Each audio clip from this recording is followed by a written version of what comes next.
नमस्कार दोस्तों, स्वागत है एक बार फिर आपके अपने YouTube चैनल जीवा स्टडी पर। मैं वरिष्ठ अध्यापक मुकेश कुमार जांगेड़ा आपका स्वागत करता हूं। तो हम जो है कलाम के 4 टेस्ट दे चुके हैं। आज हम जो इन चारों टेस्टों से मिलाकर एक मेजर टेस्ट बना था, मेजर टेस्ट 1, उसको देखेंगे। ठीक है, आज अपनी पहली क्लास है। 1 से 20 तक क्वेश्चन देखते हैं। तो पहला क्वेश्चन है, पिछले चारों टेस्टों से एक तीसरा जो है 5वां मेजर टेस्ट बना हुआ है, वो है। ठीक है, सबसे पहले भारत शासन अधिनियम 1935 के अनुसार प्रस्तावित संघीय विधायिका कि काउंसिल ऑफ स्टेट, जिसको क्या कहते थे, राज्य परिषद, क्या कहते थे, राज्य परिषद। देखो, जो सेकंड ग्रेड है ना, उसमें सबसे ज्यादा डीप जाती है वो पॉलिटी जाती है, और पॉलिटी इतनी डीप जाती है जितना आपको ये क्वेश्चन दिख रहे हैं इतने अच्छे तरीके से याद करनी होगी आपको सिर्फ जो है एवरेज नहीं बन के रहना, ऊपर जाना है उनसे। ठीक है, तो जो संघीय 1935 अधिनियम में जो संघीय विधायिका, जिसको काउंसिल ऑफ स्टेट या राज्य परिषद कहते थे, में ब्रिटिश भारत के लिए आवंटित सदस्यों में से कितने सदस्यों को मनोनीत किया जाता था। तो देखो, इसमें कुल सबसे पहले तो जो ये काउंसिल ऑफ स्टेट थी, इसमें 260 सदस्य थे। कितने थे? 260 सदस्य। 260 में से जो है आपके जो है 150 सदस्य निर्वाचित होते थे ब्रिटिश भारत से। कहां से? ब्रिटिश भारत से। ये कितने थे? 150। ये निर्वाचित वाले हैं। ठीक है, ये क्या होते थे? निर्वाचित होते थे। ठीक है, ये निर्वाचित होते थे। और 104 सदस्य थे देशी रियासतों से। कौन सी? देशी रियासतों से, जो राजाओं द्वारा मनोनीत किए जाते थे, देशी रियासतों से। तो ये ब्रिटिश भारत के सदस्य निर्वाचित कितने थे? 150। 260 में से 104 क्या थे? आपके देशी रियासतों से। तो बच्चे कितने? 6 इसमें थे वो जो क्या होते थे? मनोनीत। और मनोनीत किसके द्वारा होते थे? ये गवर्नर जनरल के द्वारा। किसके द्वारा? कई बार ये भी पूछ लेते हैं कि जो सदस्य मनोनीत होते थे वो किसके द्वारा होते थे?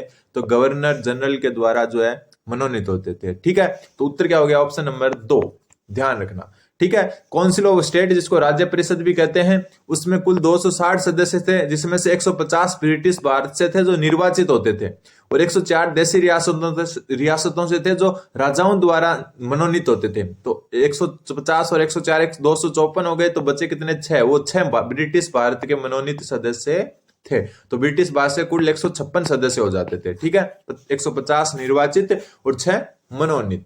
किसके द्वारा? गवर्नर जनरल के द्वारा। 6 उसका सही उत्तर हो जाएगा। अगला क्वेश्चन, क्वेश्चन नंबर 2। चैनल को सब्सक्राइब जरूर करते हैं। 1919 के अधिनियम के संबंध में निम्नलिखित कथनों पर विचार कीजिए। सबसे पहला, लोक सेवा आयोग के गठन का प्रावधान किया गया इसके द्वारा। तो बिल्कुल सही है। ठीक है, फिर पहली बार केंद्रीय बजट तथा राज्य बजट को अलग किया गया। तो ये भी सही है। ध्यान रखना, 1919 अधिनियम में केंद्रीय बजट और राज्य बजट को अलग किया गया। ठीक है, केंद्रीय बजट को राज्य बजट से क्या किया गया? अलग किया गया। इसके अलावा लोक सेवा आयोग के गठन किया गया। उस समय इंपीरियल जो है पब्लिक सर्विस कमीशन नाम से उसकी स्थापना की गई। फिर पहली बार देश में द्विसदनीय व्यवस्था लागू की गई। तो यह भी बिल्कुल सही है। 1919 में जो है देश में पहली बार द्विसदनीय व्यवस्था और प्रांतों में द्वैध शासन, दोनों ध्यान याद रखना। प्रांतों में द्वैध शासन भी कब लागू किया गया? 1919 अधिनियम के। प्रांतों में द्वैध शासन। ठीक है, देश में द्विसदनीय तो क्या की गई? व्यवस्था, और प्रांतों में द्वैध शासन। और 1935 में क्या किया गया? 1935 अधिनियम में जो है राज्यों में भी जो है द्विसदनीय, राज्य में भी क्या कर दिया गया? द्विसदनीय व्यवस्था कर दी गई।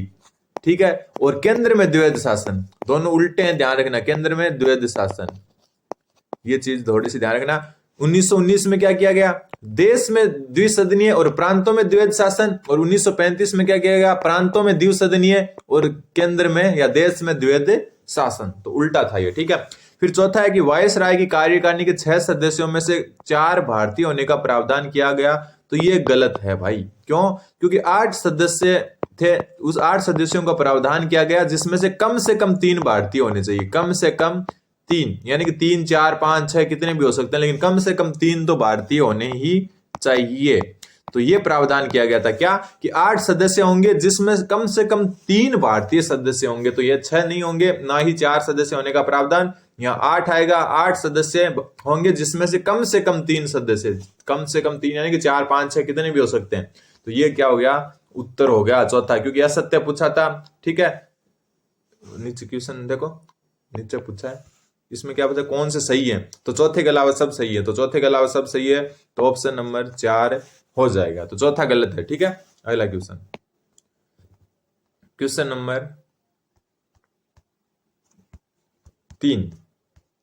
क्वेश्चन 3 बोल रहा है कि भारत शासन अधिनियम का जो ये 1935 के अंतर्गत प्रांत का नाम दिया गया और राज्य परिषद जो ऊपर पढ़ कर आए state of council of state sorry, उसमें स्थानों की संख्या। अब ये कोई बोलेगा कि इतना भी हार्ड पूछते हैं क्या, तो आप पीछे के पेपर उठा के देख सकते हो कि कितना हार्ड पूछते हैं।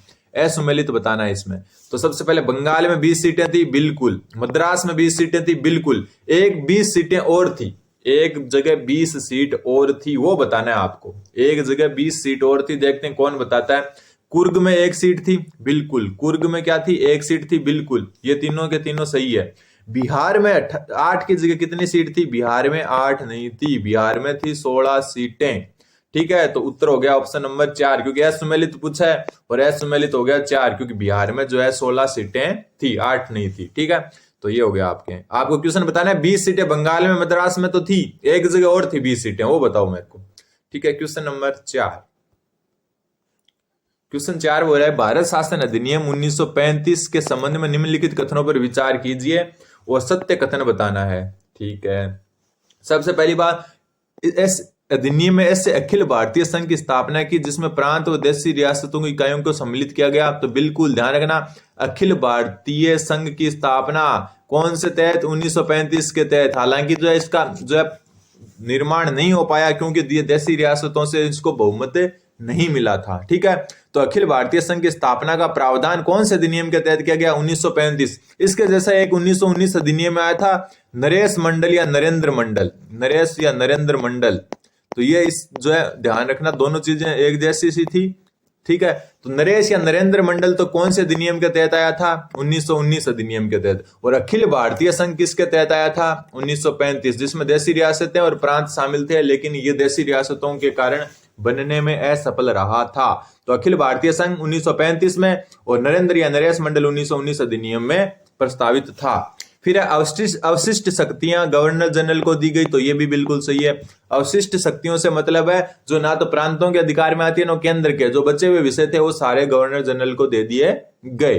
फिर प्रांतों में द्वैध शासन समाप्त कर प्रांतों को पूर्ण स्वायत्तता प्रदान की गई। अभी ऊपर करके आए कि 1919 अधिनियम में क्या हुआ था, प्रांतों में द्वैध शासन, प्रांतों में द्वैध शासन।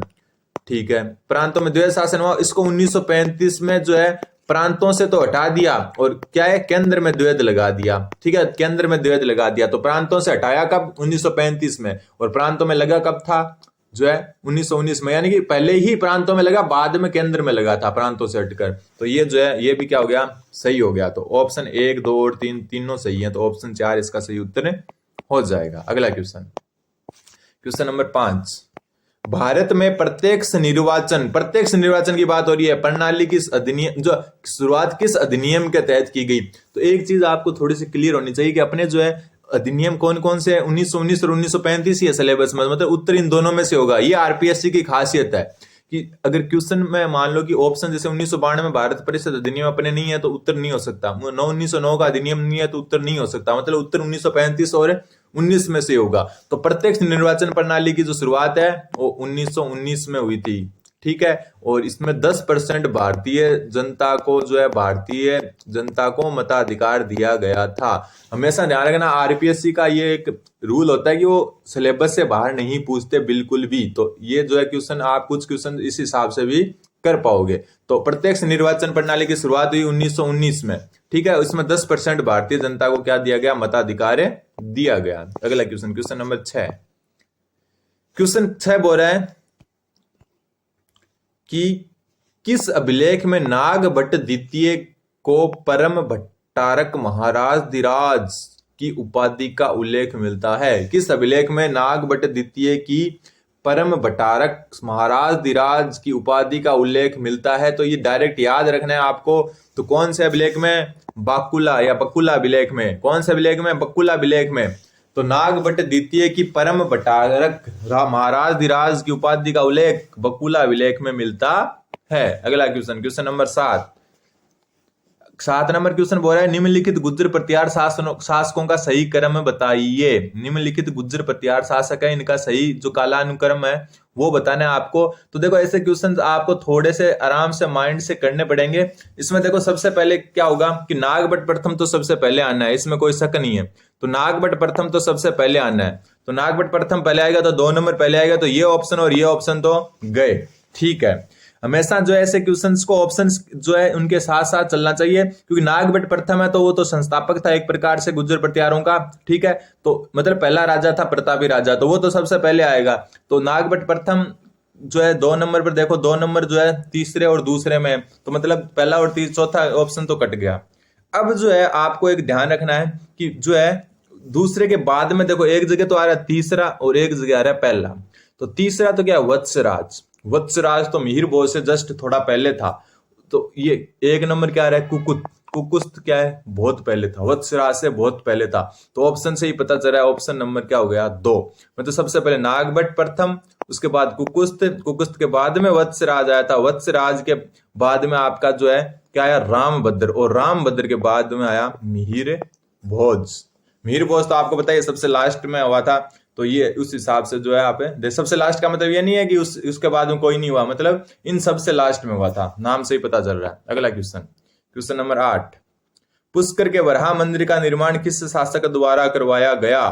तो ये एक नॉर्मल क्वेश्चन बनता जा रहा है। तो जो पुष्कर का वराह मंदिर है, सबसे पहले तो आपको एक ये आ गया कि वराह मंदिर कहां पर है, पुष्कर में। निर्माण किसने कराया, अर्णोराज ने। वही अर्णोराज जिन्होंने किसका निर्माण कराया, अन्ना सागर झील का।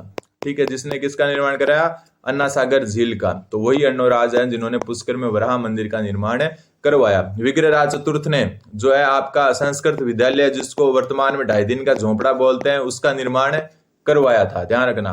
अगला क्वेश्चन, क्वेश्चन नंबर 9, निम्नलिखित में से जो प्रजामंडलों की स्थापना संबंधित रियासतों के बाहर की गई थी, यानी कि सिरोही, बीकानेर, जैसलमेर, भरतपुर, ये 4 प्रजामंडल दिए हैं और पूछा कि इनमें से कौन कौन से ऐसे प्रजामंडल है जिनकी स्थापना उन रियासतों से बाहर हुई थी। तो सबसे पहले हम सिरोही की बात करें तो इसकी स्थापना 1934 में हुई थी। किसके द्वारा की गई, गोकुल भाई भट्ट के द्वारा। गोकुल भाई भट्ट, ठीक है, गोकुल भाई भट्ट के द्वारा की गई। और इसकी जो है उस टाइम के बंबई, यानी वर्तमान मुंबई और उस टाइम के बंबई में की गई। तो ये तो बाहर हो गया बिल्कुल। फिर आता बीकानेर प्रजामंडल, इसकी स्थापना 1936 में की गई। ठीक है, और कलकत्ता जो है कलकत्ता में की गई, और किसके द्वारा की गई, वेद मग्गाराम द्वारा। वेद मग्गाराम, तो वेद मग्गाराम द्वारा कलकत्ता में की गई। तो ये भी हो गया। जैसलमेर प्रजामंडल, इसकी स्थापना 1945 में हुई। मिठालाल व्यास ने की थी इसकी। ठीक है, मिठालाल व्यास। और इनकी स्थापना जो है जोधपुर में हुई। तो ये भी राज्य से बाहर का, रियासत से बाहर का मतलब है, जैसलमेर रियासत में नहीं हुई। ऐसा नहीं कि राजस्थान से बाहर किसकी हुई, वो नहीं है।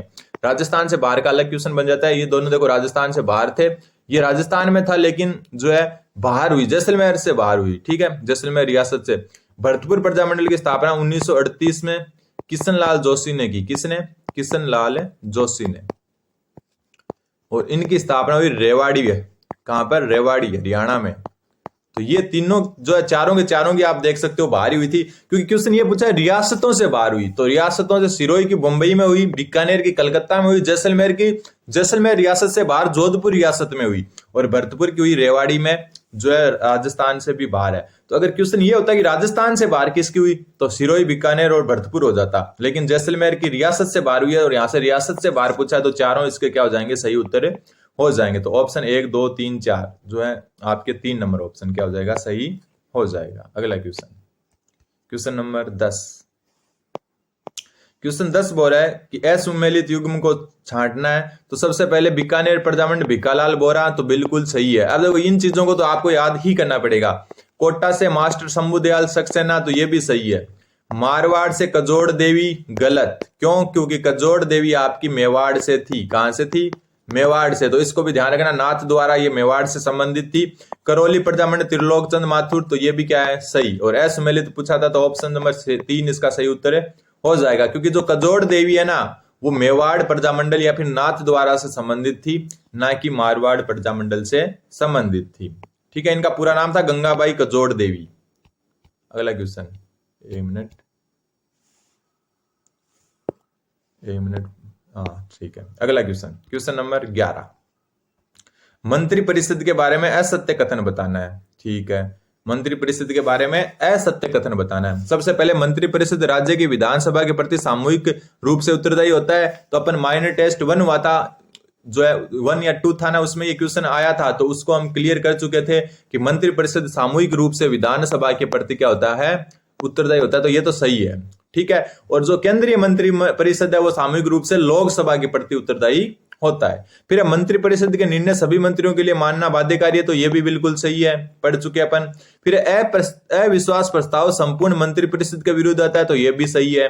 जो अविश्वास प्रस्ताव होता है ना सरकार को हटाने के लिए, वो पूरी की पूरी मंत्रिपरिषद के विरुद्ध ही आता है। फिर एक सत्र में अधिकतम 3 बार अविश्वास प्रस्ताव लाया जा सकता है, तो ये गलत है। एक सत्र में सिर्फ 1 बार ही लाया जा सकता है। एक सत्र में सिर्फ 1 बार ही अविश्वास प्रस्ताव लाया जा सकता है। तो ये क्या हो गया, गलत। और गलत ही छाड़ना था, तो ऑप्शन नंबर 4 क्या हो गया, इसका उत्तर हो गया। ठीक है, सामूहिक रूप से विधानसभा के प्रति उत्तरदायी होता है। मंत्रिपरिषद के निर्णय सभी के लिए बाध्यकारी होते हैं। अविश्वास प्रस्ताव संपूर्ण मंत्रिपरिषद के विरुद्ध आता है। और एक सत्र में अधिकतम 3 बार नहीं, जबकि अधिकतम सिर्फ 1 ही बार जो है अविश्वास प्रस्ताव लाया जा सकता है। क्वेश्चन नंबर 12, क्वेश्चन 12 बोल रहा है, राजस्थान के ऐसे मुख्यमंत्री जो राज्यसभा और लोकसभा दोनों के सदस्य रहे। तो राज्यसभा और लोकसभा दोनों के सदस्य रहने वाले हैं जगन्नाथ पहाड़िया। ठीक है, प्रथम आदिवासी भी यही थे, प्रथम आदिवासी मुख्यमंत्री भी यही थे। और लोकसभा और राज्यसभा दोनों के सदस्य रहे भैरों सिंह शेखावत सिर्फ राज्यसभा के सदस्य रहे थे, सिर्फ राज्यसभा के सदस्य रहे थे, लोकसभा के नहीं रहे थे। लेकिन जो जगन्नाथ पहाड़िया है वो आपके राज्यसभा के भी रहे, लोकसभा की भी रहे, और राजस्थान के सीएम भी रहे, और प्रथम आदिवासी सीएम भी रहे। अगला क्वेश्चन, क्वेश्चन नंबर 13, थोड़ा छोटा करना पड़ेगा क्वेश्चन 13 को। क्वेश्चन 13 क्या बोल रहा है कि मुख्यमंत्री के संदर्भ में निम्नलिखित कथनों पर विचार कीजिए। मुख्यमंत्री किसी विषय को जिस पर किसी मंत्री ने निश्चय कर लिया किंतु मंत्रिपरिषद ने विचार नहीं किया, राज्यपाल द्वारा अपेक्षा किए जाने पर परिषद के समक्ष रखवाता है, तो बिल्कुल सही है। मान लो कि कोई मंत्री एक विषय पर विचार कर लेता है और उसको मुख्यमंत्री को सौंप देता है, वो राज्यपाल के पास भेजता है, तो राज्यपाल के कहने पर उसको पूरी मंत्रिपरिषद के सामने रखा जाएगा, क्योंकि मंत्रिपरिषद सामूहिक रूप से उत्तरदायी होती है। फिर राज्यपाल मुख्यमंत्री की सलाह से मुख्यमंत्रियों के मध्य एक या अधिक विभागों में सरकार का कार्य आवंटन करता है, तो बिल्कुल सही है। जो है मुख्यमंत्री है वो बताता है कि ये मंत्री बनेंगे मेरी सरकार में, फिर उन्हें राज्यपाल शपथ दिलाता है और जो कार्यों का आवंटन करता है, किसी को जो है शिक्षा विभाग मिलता है, किसी को चिकित्सा विभाग मिलता है, किसी को कोई विभाग मिलता है। और ध्यान रखना, एक से अधिक विभाग भी मिल सकते हैं। कई ऐसे मंत्री होते हैं जिनको एक से अधिक विभाग मिले होते हैं, तो ये भी होता है, एक से अधिक भी मिल सकते हैं। तो दोनों सही है, तो ऑप्शन 1 और 2 दोनों सही हो जाएंगे। अगला क्वेश्चन, क्वेश्चन नंबर 14। देखो ऐसे क्वेश्चन कैसे होंगे वो थोड़ा सा ध्यान रखो। क्वेश्चन नंबर 14 क्या बोल रहा है, पहले वो थोड़ा सा क्वेश्चन को देख लेते हैं। इधर अनुच्छेद दिए हुए आरपीएससी के और इधर प्रावधान दिए गए। तो एक चीज तो आपको देखो याद हमेशा रहती है और बहुत बार क्वेश्चन भी आता है कि अनुच्छेद 323 में क्या होता है, लोक सेवा आयोग का प्रतिवेदन होता है। क्या होता है, लोक सेवा आयोग का प्रतिवेदन। और किसको सौंपता है, राज्यपाल को। किसको सौंपता है, राज्यपाल को। लोक सेवा आयोग अपना प्रतिवेदन किसको सौंपता है, तो राज्यपाल को। और किस अनुच्छेद के तहत, अनुच्छेद 323। ये तो आपको याद कर ही लेना है, बाकी चाहे आपको याद हो या ना हो। तो कई बार क्या होता है, देखो बी में चौथा, तो पहले बी में चौथा देखो किस किस में आ रहा है। कई बार एक से ही काम बन जाता है। ये देखो बी में चौथा एक में ही आ रहा है सिर्फ, तो ऐसे ही काम बन जाता है। फिर इसके हिसाब से देखो ए में दूसरा, मतलब 321 के तहत वो लोक सेवा आयोग के कार्यों का क्या है, वर्णन है।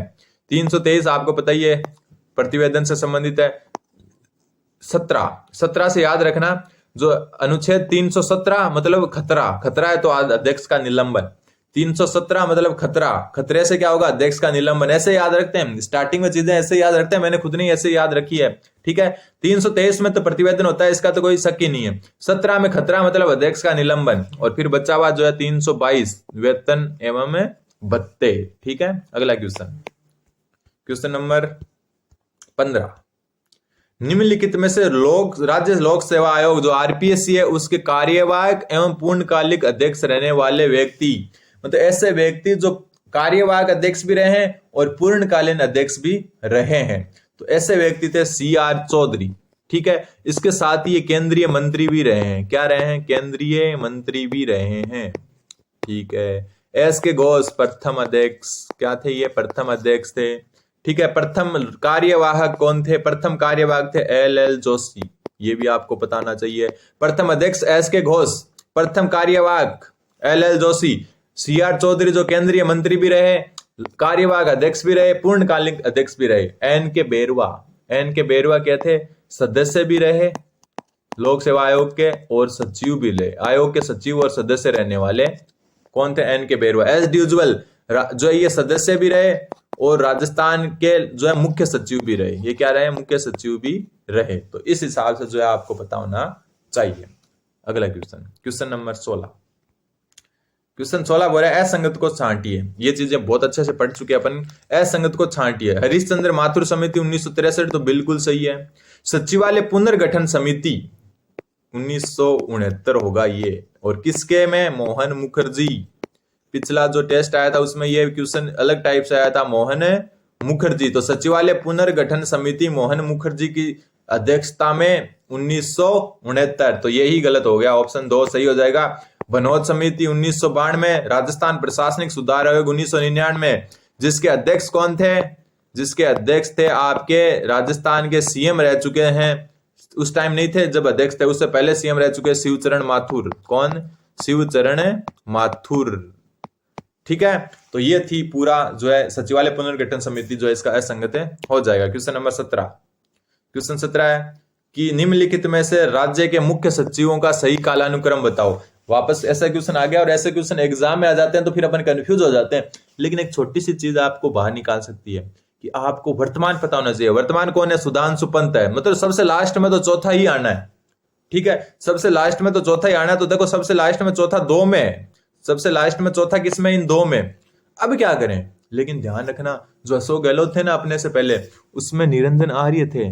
ठीक है, निरंजन आर्य के बाद में बनी उषा शर्मा। कौन? उषा शर्मा। और उषा शर्मा के जस्ट बाद में बने सुधांशु पंत। थोड़ा तो देखो पढ़ रहे हो तो इतना तो नॉलेज है ही आपको। फिर सुधांशु पंत, मतलब सुधांशु पंत से जस्ट पहले निरंजन आर्य ही थे। क्यों? क्योंकि उससे पहले उषा शर्मा बनी, वो ऑप्शन में है ही नहीं। तो सुधांशु पंत से जस्ट पहले कौन थे? निरंजन आर्य। तो 4 से पहले कौन थे? 5। तो 4 से पहले कौन थे? 5। तो 4 से पहले 5 इसमें भी है, 4 से पहले 5 इसमें भी है। अब आ गई गड़बड़, दोनों ही ऑप्शन क्या हो गए? एक जैसे हो गए। अब कैसे करोगे? अब एक चीज आपने अगर सुनी होगी तो जो राजीव स्वरूप थे ना, वो भी जो है इनसे जस्ट पहले थे। लास्ट के कुछ याद रखने पड़ेंगे आपको। ठीक है। और डीबी गुप्ता भी जो है ज्यादा पुराने नहीं है, ये भी नाम सुना हुआ होगा आपका, अशोक गहलोत के काल में ही थे। सबसे पुराने क्या आएंगे? निहाल चंद। तो दूसरा नंबर कहाँ है? सबसे पहले क्या आएगा? दूसरा नंबर। तो ऑप्शन नंबर 1 आ जाएगा। अब ये कैसे याद करना है? ये तो आपको दिमाग लगा के जो है इनको क्रम याद रखना ही पड़ेगा। निहाल चंद गोयल सबसे पुराने हैं, सुधांशु पंत सबसे नए हैं। सुधांशु पंत से जस्ट पहले निरंजन आर्य थे, उससे पहले जस्ट पहले राजीव स्वरूप थे। जस्ट पहले का मतलब है ऑप्शन के हिसाब से। ठीक है, तो राजीव स्वरूप ज्यादा पुराने नहीं है। एक राजीव महर्षि भी हुए थे, वो कौन से काल में थे? कमेंट जरूर करें। फिर निम्नलिखित में से किन रियासतों में राजस्थान के गठन के समय लोक सेवा आयोग थे? मतलब आजादी से पहले 1947 से पहले लोक सेवा आयोग कौन कौन सी रियासतों में थे? क्वेश्चन कई बार बन चुका है, तो ध्यान रखना। जोधपुर, जयपुर और बीकानेर, इनमें खुद के जो है आयोग थे। खुद के क्या थे? लोक सेवा आयोग थे। इनमें खुद के लोक सेवा आयोग थे। आजादी से पहले 3 रियासतों में लोक सेवा आयोग थे, जोधपुर, जयपुर और बीकानेर में। अगला क्वेश्चन, क्वेश्चन नंबर 19। राज्य मानवाधिकार आयोग के संबंध में जो है आपको सत्य कथन बताना है। तो सबसे पहले ये एक वैधानिक निकाय है, बिल्कुल संवैधानिक निकाय नहीं है, वैधानिक निकाय है, तो सही है। वर्तमान में 1 अध्यक्ष और 2 सदस्यों का प्रावधान, तो कुल 3 सदस्य हैं, तो बिल्कुल। पहले इसमें 1 + 4 = 5 थे, लेकिन जो है संशोधन करने के बाद में इसमें 1 + 2 = क्या हो गए? 3 हो गए। तो अध्यक्ष सहित क्या हो गए? 3। 2 सदस्य 1 अध्यक्ष। पहले क्या था? 1 अध्यक्ष और 4 सदस्य। मानव अधिकार संरक्षण अधिनियम संशोधन 2019 के बाद उच्च न्यायालय के अन्य न्यायाधीश भी इसके अध्यक्ष बन सकते हैं, तो बिल्कुल सही है, तीनों सही है। पहले 1919 संशोधन से पहले क्या था? सिर्फ मुख्य न्यायाधीश ही जो है इसका अध्यक्ष बन सकता था। कौन? सिर्फ मुख्य न्यायाधीश। यानी कि कोई अगर जो है आपका उच्च न्यायालय का मुख्य न्यायाधीश रह चुका है, वही इसका मानव अधिकार आयोग का अध्यक्ष बन सकता था। लेकिन 2019 के संशोधन के बाद में अगर आप मुख्य न्यायाधीश न रहकर न्यायाधीश भी रहे हो ना उच्च न्यायालय में, तो भी जो है मानव अधिकार आयोग के अध्यक्ष बन सकते हो। तो तीनों के तीनों इसमें सही है। तो ऑप्शन 1, 2 और 3 तीनों सही है। अगला क्वेश्चन, आज का लास्ट क्वेश्चन है। एक तरफ जो है आपको दिए हुए हैं अध्यक्ष मानवाधिकार आयोग के और दूसरी तरफ उनका कार्यकाल दिया हुआ है, तो थोड़ा सा देखो इसको किस हिसाब से देखेंगे। सबसे पहले गोपाल कृष्ण व्यास सबसे लास्ट में थे, तो मतलब ये तो सही है। कांता भटनागर सबसे पहली थी, तो ये भी क्या है, सही है। ठीक है, अभी वर्तमान में कौन है, जल्दी से कमेंट करेंगे। वर्तमान में गंगाराम मूलचंदानी, ठीक है, गंगाराम मूलचंदानी 2024 से ही है ये। फिर सगीर अहमद देखो 2001 से लेकर 2004 तक थे। ठीक है, इसके कुल मिला के 5-6 ही अध्यक्ष हैं, तो इनका तो देखो आपको कार्यकाल याद रखना ही पड़ेगा। ये मैं सोच रहा इतना डीप नहीं पूछेंगे, इतना डीप वहां नहीं पूछते जहां बहुत ज्यादा कार्यकाल हो, जैसे आरपीएससी में। लेकिन मानवाधिकार आयोग के तो कुल ही 6-7 जो है अभी तक अध्यक्ष बने हैं, तो उनका तो आपको कार्यकाल याद रखना ही होगा, सन याद रखनी होगी। ठीक है, तो सगीर अहमद जो है 2001 से 2004 थे, प्रकाश टांडिया 2016 से 19 तक, ये भी सही है। तो गलत पूछा था तो गलत हो गया, ऑप्शन नंबर 2। तो ये आज की अपनी क्लास थी, उम्मीद है कि आपको समझ में आई होगी। अगली क्लास के लिए आप चैनल जीवा स्टडी को सब्सक्राइब कर सकते हो। धन्यवाद।